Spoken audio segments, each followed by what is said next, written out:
December 21st, 1989. Bucharest is freezing. The sky is gray, and 50,000 people are packed into a square that used to be called Palace Square, right in front of the headquarters of the Romanian Communist Party. Most of them don't want to be here. They've been dragged out of factories, schools, and offices. They've been standing there for hours, holding red flags and portraits of the same man who's ruled their lives for nearly a quarter of a century, Nicolae Ceaușescu. He steps onto the balcony. He waves to the crowd like he always does. He smiles like he always does. And the sound of cheering fills the air. But something is wrong. Nobody in the crowd is moving. The cheering isn't real. It's coming from a tape, a fake soundtrack for a dying regime. Ceaușescu starts his speech. He thanks the people of Bucharest for their loyalty. He condemns the protests that broke out days earlier in the city of Timișoara. He calls them hooligans, troublemakers, and foreign agents. For the first 60 seconds, it looks like just another speech. Then, from somewhere deep in the crowd, a scream cuts through the air. People are shouting, booing, and chanting. Ceaușescu freezes. Panic cracks his voice. He doesn't understand. This has never happened to him before. For the first time in 24 years, the crowd is shouting back. Off camera, protesters are breaking through barriers. They're rushing toward the building directly under the balcony. And the whole country is watching this in real time. For decades, Ceaușescu has used television to control the story. But today, the cameras are capturing something he never planned to show. The dictator is live streaming his own downfall.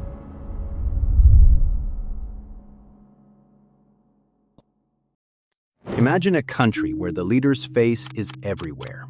On classroom walls, in factories, in people's living rooms, on giant billboards in every town. Now imagine that every news broadcast starts the same way. Praise for the leader, praise for the party, praise for the great achievements of socialism. No criticism, no doubts, no questions.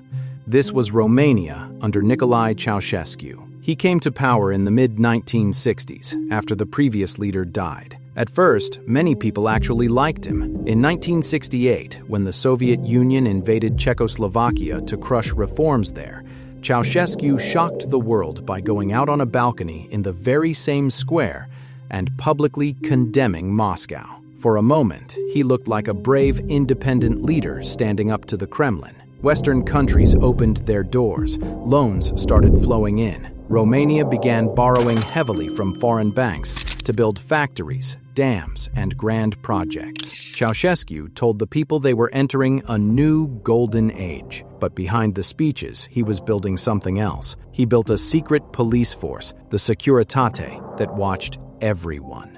Neighbors spied on neighbors. Children were encouraged to inform on their parents. A careless joke about the regime could be enough to get you fired, interrogated, or locked away. At the same time, Ceaușescu began to turn himself into something close to a king. His portrait was everywhere. His birthday became a national event. His wife Elena was promoted as a great scientist and thinker, even though most of her achievements were the result of flattery and forged credentials. By the late 1970s and early 1980s, the bill for all those foreign loans came due. Ceaușescu made a decision almost no other leader would have made. He wanted Romania to pay back every single cent of its foreign debt as fast as possible. To do that, he ordered extreme austerity. Food was rationed. Meat, sugar, and cooking oil were limited. People stood in long lines in the snow for basic groceries. Heating was cut. Electricity was restricted.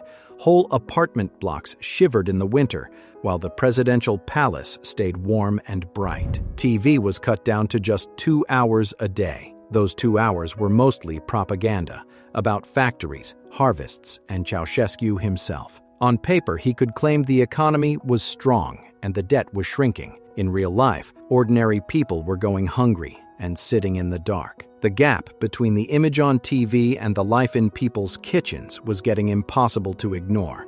It was like living inside a movie where the main character keeps insisting everything is wonderful, while the set behind him is literally falling apart. All of this pressure had to go somewhere, and in December 1989 it finally did, starting in a city far from Bucharest, with a pastor who refused to be silent.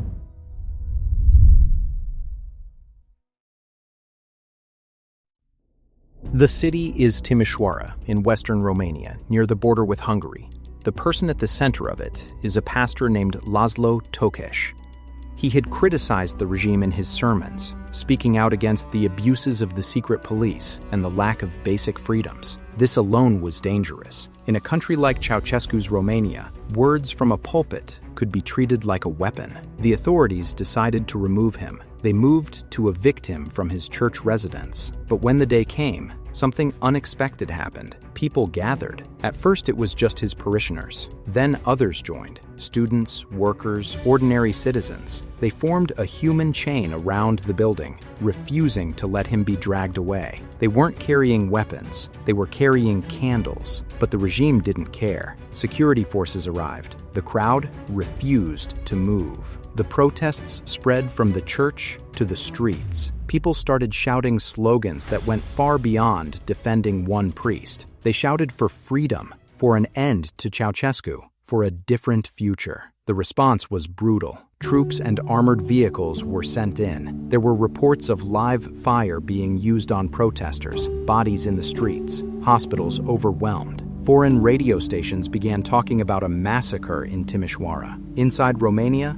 the official news said almost nothing, but you can't hide that much violence. People called relatives. Rumors spread between cities. In factories and apartment blocks, whispers started. Did you hear what they did in Timișoara? Did you hear how many people they hurt? Did you hear people fought back? At this moment, Ceaușescu wasn't even in the country. He was on a visit to Iran, still playing the role of the important world leader, shaking hands and giving speeches. When he flew back to Romania, he expected to crush the unrest the way he always had, by using force and then pretending nothing had happened. But something had changed. This time, the fear was colliding with pure exhaustion. People were cold, hungry, and tired of being lied to. Timișoara showed them that resistance was possible and costly, but also contagious. Ceaușescu needed to prove on camera that the country still loved him, so he came up with a plan that on paper looked brilliant and in reality would blow up in his face. He would organize a giant rally in Bucharest, broadcast live on national television, to show the world and his own people that he was still in control.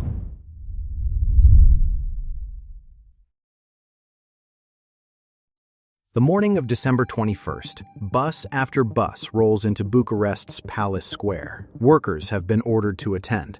Students have been marched out of classrooms. Banners and flags are handed out. Giant portraits of Ceaușescu stare over the crowd. On the balcony above them, cameras are set up. Technicians check audio levels. There is even a backup plan. The cameraman has been told that if anything unexpected happens, he should tilt the camera up to the sky, so viewers don't see chaos on the ground. The whole event is designed like a theater play. The script is simple. Crowd cheers. Ceaușescu talks. Everyone claps. Television shows a united nation. At first, that's exactly what it looks like. Ceaușescu appears on the balcony. The pre-recorded cheering blasts through the speakers. He raises his hand. He starts talking about achievements, stability, and foreign agents trying to damage Romania. The first minute of the speech feels almost like any other speech he's given. Then, the scream cuts through everything. The footage is strange to watch.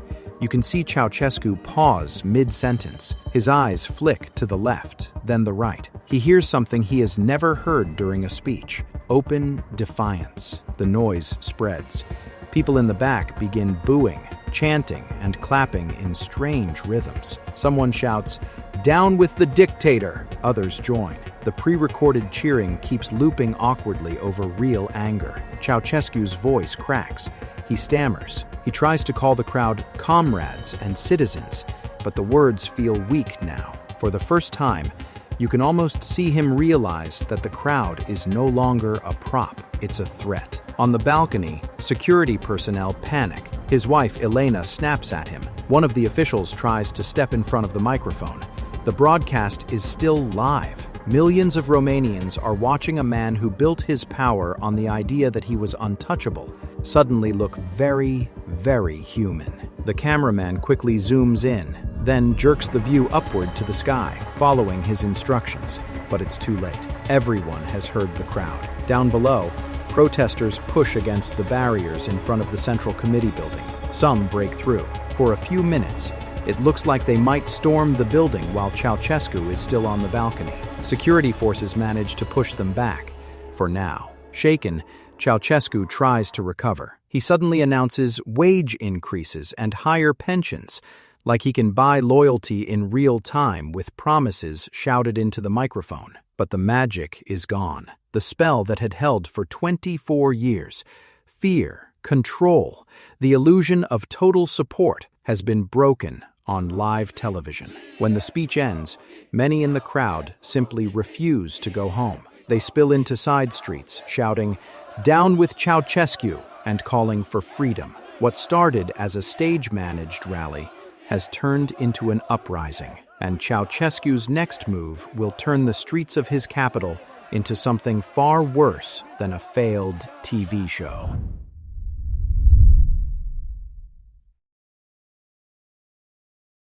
Back inside the Central Committee building, Ceaușescu is furious. For him, this isn't a legitimate protest. It's a provocation, an insult, a personal attack. He gives the order he's given before in other cities, including Timișoara: crush the protests by any means necessary. Tanks roll into Bucharest. Soldiers take up positions. The secret police, the Securitate, deploy snipers onto rooftops. Protesters build barricades, throw stones, shout slogans they never would have dared to say out loud just a few days earlier. That night is chaos. Witnesses later describe live fire being used against demonstrators. People fall in the streets.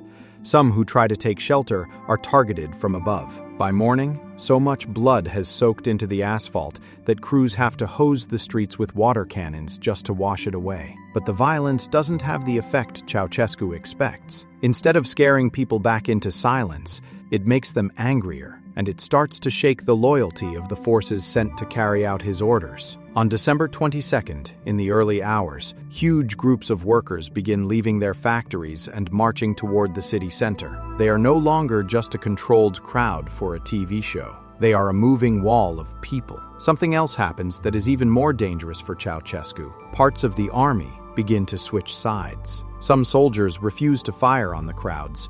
Others openly join them, marching shoulder to shoulder with the protesters they were supposed to control. The chain of command cracks.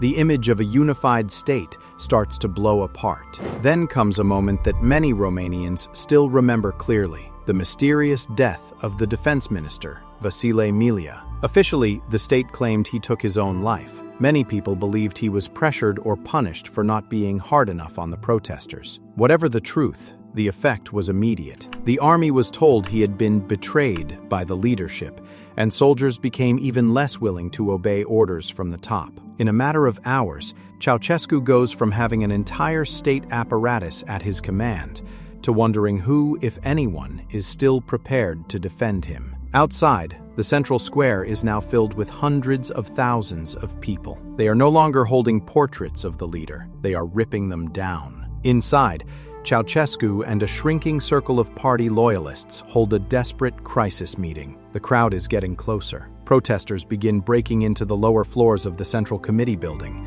Some are literally climbing up to the windows. Ceaușescu makes a decision.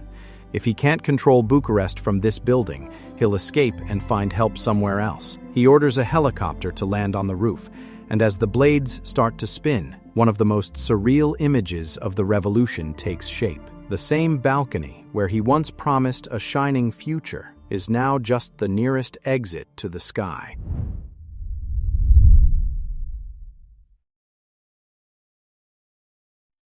The footage of what happens next looks like the end of a movie. Ceaușescu and his wife Elena hurried up to the roof, escorted by bodyguards and a few high-ranking officials. Their faces are pale, their movements stiff. For years, they appeared on television as calm, confident rulers. Now, they look like frightened grandparents being rushed onto a rooftop to escape a fire. They squeeze into a small helicopter with 2 bodyguards and 2 senior officials. The pilot takes off just minutes before protesters reach the roof. In the square below, people see the helicopter rise and start cheering. The The symbol of absolute power is literally flying away. At first, the pilot heads towards Snagov, a residence north of Bucharest where Ceaușescu has one of his villas. There, the dictator frantically tries to call for loyal units, to summon troops and helicopters, to regroup and push back into the capital.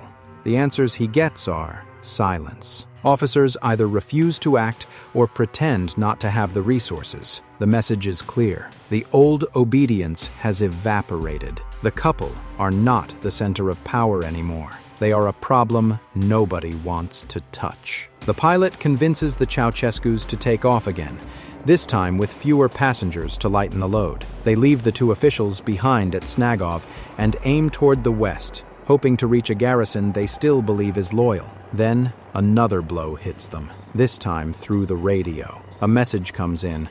All flights over Romania are grounded. Any unauthorized aircraft may be treated as hostile and shot down. In other words, the sky is no longer safe for Nicolae and Elena. The pilot decides to land near a road between Bucharest and Târgoviște. From being the most protected couple in the country, surrounded by guards, motorcades, and bulletproof glass, they suddenly find themselves standing by the side of a road in rural Romania with just 2 security men. It almost doesn't feel real. They manage to stop a passing car. A man who works as a mechanic is driving. He recognizes them. Everyone recognizes them. Their faces have been on TV and posters for decades. He agrees to drive them toward Târgoviște. On the way, they listen to the radio. It is like accidentally tuning into your own obituary while you're still alive. The announcer talks about the victory of the uprising in Bucharest. He says that Ceaușescu has been overthrown. He mentions a new body, the National Salvation Front, taking power. The tone has completely changed. The man once called the beloved leader is now being described as a criminal and a dictator. In the back seat, Nicolae and Elena hear all of this. Everything they built, at least on paper, is being torn down, live, on the same airwaves they used to control. The mechanic suggests they hide at an agricultural institute on the outskirts of town. The director of the institute puts them in a room and locks the door. It's not protection, it's containment. Soon after, the police arrive. The Ceaușescus are arrested and handed over to the army, taken to a nearby military barracks in Târgoviște. For the first time in 24 years, Nicolae Ceaușescu is not giving orders. He is waiting for someone else to decide his fate. That decision will come faster than almost anyone expects, and it will play out in front of cameras again, but in a very different way.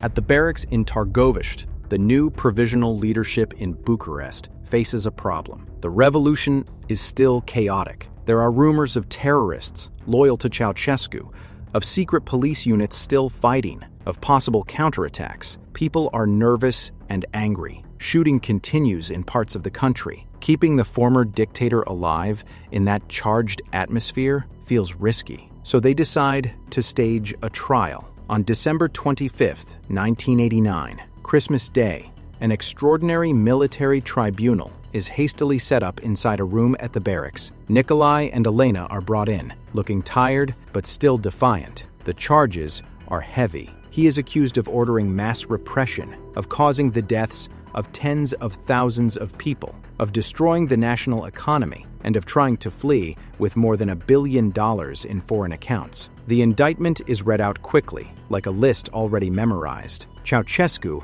refuses to recognize the court. He calls it illegal. He says he is still the president of Romania and should be tried, if at all, under the Constitution, not by an improvised tribunal. He calls some of the people in the room traitors. Elena interrupts often, shouting at the judges and soldiers, insisting that they had worked for the people and that the accusations are lies. The whole thing lasts less than 2 hours. There is no real defense, no time to bring witnesses, no appeal. The outcome is never really in doubt. The tribunal finds both Nicolae and Elena Ceaușescu guilty on all counts and sentences them to death by firing squad. The execution will be carried out immediately. Ceaușescu tries to protest one last time. He says history will judge him. He says the trial is a masquerade, but the decision is final. Before they are let out, he asks for one thing: to be executed alongside Elena, not separately. The request is granted. Soldiers tie their hands behind their backs, despite their protests that they won't try to run. The doors open. They are led into the cold courtyard of the barracks, toward a wall. Accounts differ on Elena's last words. Some say she screamed insults at the soldiers.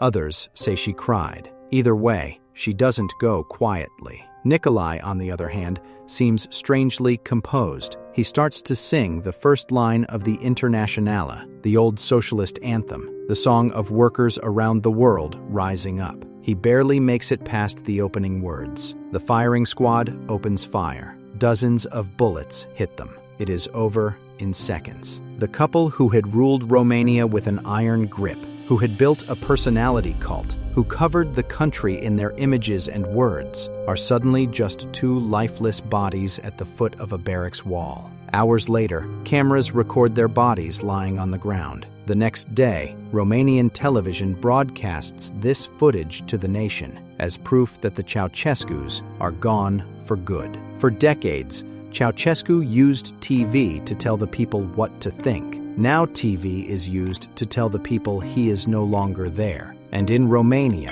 on that cold December day, that's exactly what happened. Thank you for watching.